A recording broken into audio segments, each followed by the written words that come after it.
السلام علیکم، میں ہوں طیب سیف۔ آج اس کیس کے حوالے سے بات کر رہے ہیں جس نے خاص طور پہ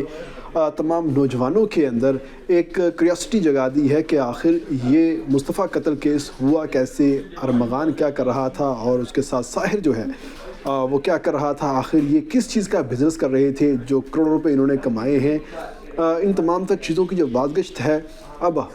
نیشنل لیول سے ہو کے اب انٹرنیشنل لیول تک پہنچ گئی ہے، اور آج قومی اسمبلی کی قائمہ کمیٹی برائے داخلہ کے اندر بھی یہ تمام تر چیزیں ڈسکس ہوئی ہیں، جس میں جو سب سے بڑا انکشاف ہوا ہے وہ انکشاف ہوا ہے کہ سندھ پولیس نے اپنا کام اچھے طریقے سے سر انجام نہیں دیا، جس کی وجہ سے ملزم کو ابھی تک ڈھیل مل رہی ہے اور ارمغان جو ہے اس کو فیسیلیٹیٹ کیا جا رہا ہے۔ آخر وہ نادیدہ قوتیں کون ہیں یا وہ گمنام ہاتھ کون ہیں جو اس کو سہولیات فراہم کر رہے ہیں، اور وہ بڑا ہی کام سا ہو کے، بڑا ہی کول سا ہو کے عدالت کے اندر آتا ہے، اپنے بیانات ریکارڈ کرواتا ہے، اور پولیس کی جانب سے جو گواہان ہیں یا شواہد ہیں وہ پراپر پیش نہیں کیے جا رہے، جس کی بنیاد کے اوپر آج جو کمیٹی تھی کہ آخر یہ کام اتنے طویل عرصے سے یہاں پر ہو رہا تھا، ایسی مہنگی جو ڈرگز ہیں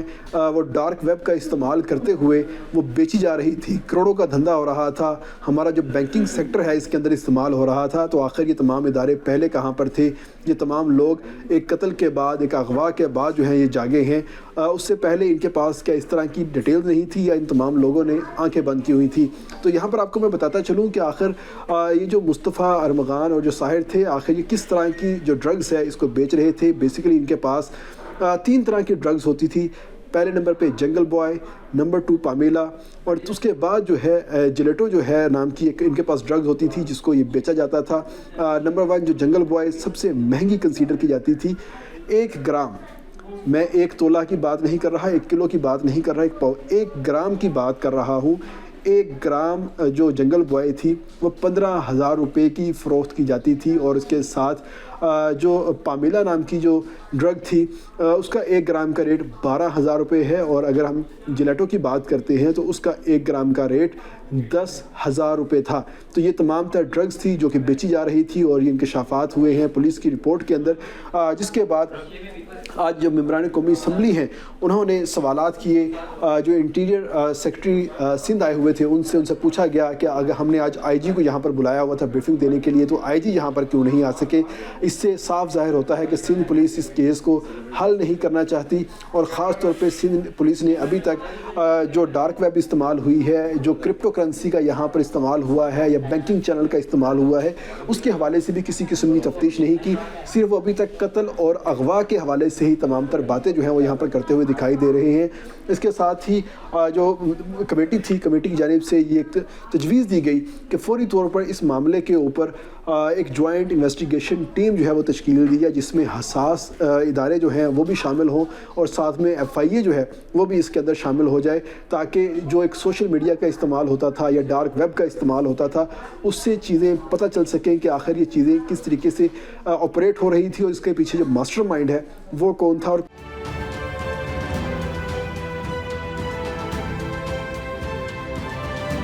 کون ان کے سہولت کار تھے۔ یہ تمام تر چیزوں کے حوالے سے پتہ چل جائے گا، اور ساتھ ہی ساتھ قانون نافذ کرنے والے اداروں کے پاس جو شواہد ہیں وہ اچھے آ جائیں گے۔ جس کے بعد ایف آئی اے کی جانب سے کہا گیا کہ یہ کیس ابھی تک ہمارے پاس نہیں آیا، جس وجہ سے ہم نے ابھی تک اس کے اوپر کام شروع نہیں کیا، جیسے ہی یہ کیس ہمارے پاس آئے گا ہم اس کے اوپر کام شروع کر دیں گے۔ تو ایف آئی اے کی جانب سے اس حامی بھرنے کی دیر تھی، اس کے فوراً بعد جو تمام اراکین اسمبلی تھے انہوں نے اس بات کی فوری طور پہ تائید کی اور کہا کہ اس کیس کو ایف آئی اے کے حوالے کر دیا جائے، اور ایف آئی اے سندھ پولیس کی معاونت کرے گا، خاص طور پہ کہ آخر یہ کرپٹو کا جو کام تھا یہ کس طریقے سے چل رہا تھا، یہ لیگلائز بھی تھا ہمارے پاس، یہ اس کو کس چینل کے تھرو جو ہے لے کے آیا جا رہا تھا، وہ تمام تر چیزوں کا احاطہ جو ہے اس معاملے کے اندر کیا جائے گا، اور خاص طور پہ کہ اس کرپٹو سے کہاں کہاں پر ادائیگیاں ہو رہی تھی، بینکنگ چینل جو ہے وہ کہاں پر استعمال ہو رہے تھے، کس شخص کے اکاؤنٹ میں کتنا حصہ آ رہا تھا، اور جب یہ دوائی فروخت کر دی جاتی تھی یا یہ جو ڈرگ ہے یہ فروخت کر دی جاتی تھی، اس کے بعد کس شخص کو کن شہروں میں، میں ذکر کر رہا ہوں شہروں میں، ان کا حصہ پہنچایا جاتا تھا۔ ابتدائی معلومات کے مطابق کراچی، لاہور اور اسلام آباد کے 3 بڑے ڈرگ ڈیلرز کے ان کے پیچھے نام آئے ہیں، اور ان تمام لوگوں کو ان کا حصہ جو ہے برابر پہنچایا جاتا تھا، اور جو باقی پیسے بچتے تھے وہ سیل کرنے والے جو ہیں ان کے پاس آتے تھے۔ اور اس وقت صورتحال یہ ہے کہ اس میں بڑے بڑے نام جو ہیں وہ ظاہر ہونا شروع ہو چکے ہیں، اور اب مزید نام سامنے آنے کا ایک امکان ظاہر کیا جا رہا ہے، کیونکہ ابھی تک سندھ پولیس کو ڈارک ویب تک ایکسیس ہی نہیں دی گئی تھی، کیونکہ ان کے پاس کوئی ٹولز نہیں تھے اس کو ایکسٹریکٹ کرنے کے حوالے سے۔ اب ایف آئی اے کو یہ کیس سونپ دیا گیا ہے، اور ایف آئی اے جب ڈارک ویب کا جو ایکسٹریکٹ کرے گا، اس کے بعد جو چیزیں ان کے پاس سامنے آئیں گی، جو ڈیٹا آئے گا وہ یقیناً ہوشربا ہوگا، اور اس ڈیٹا کی بنیاد کے اوپر جو گرفتاریاں کی جائیں گی وہ تمام تر چیزوں کے حوالے سے سامنے آنا سٹارٹ ہو جائیں گی، اور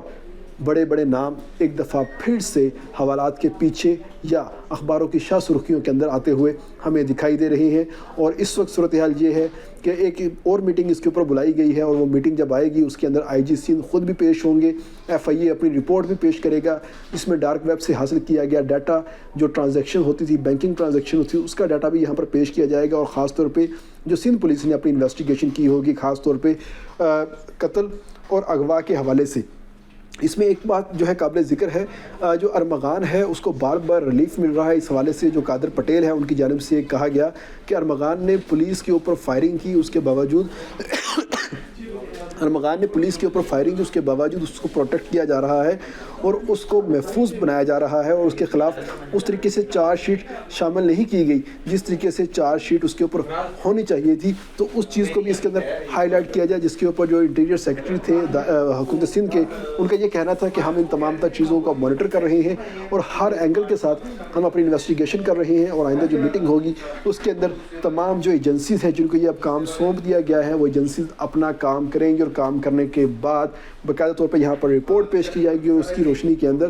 جو ایک حتمی رپورٹ ہے وہ عدالت کے اندر جمع کروائی جائے گی کہ شواہد اور خاص طور پہ ایویڈنس جو باقی تمام تر ہوں گے وہ وہاں پر پیش کی جائیں گے، اور عدالت کے اندر ان تمام ملزمان کو سخت سے سخت سزا سنائی جائے گی، اور وہ لوگ جو کہ ابھی تک چھپے ہوئے ہیں پس پردہ ہیں وہ بھی جب سامنے آئیں گے تو پتہ لگ جائے گا۔ اور آنے والے دنوں میں ہمارے سامعین جو ہمارے ناظرین ہیں یہ دیکھیں گے کہ پاکستان میں کیسے کیسے چہرے اور کیسے کیسے نام جو ہیں ایسے گھرونے کام کرنے میں مرتکب ہوتے ہیں، مگر وہ لوگ چھپے ہوتے ہیں، ان کا نام سامنے نہیں آتا، مگر اب وہ نام سامنے آنے کا وقت آ گیا ہے، کیونکہ ایف آئی اے نے اپنا کام شروع کر دیا ہے اور وہ ڈارک ویب سے تمام تر ڈیٹا ایکسٹریکٹ کرنے والے ہیں۔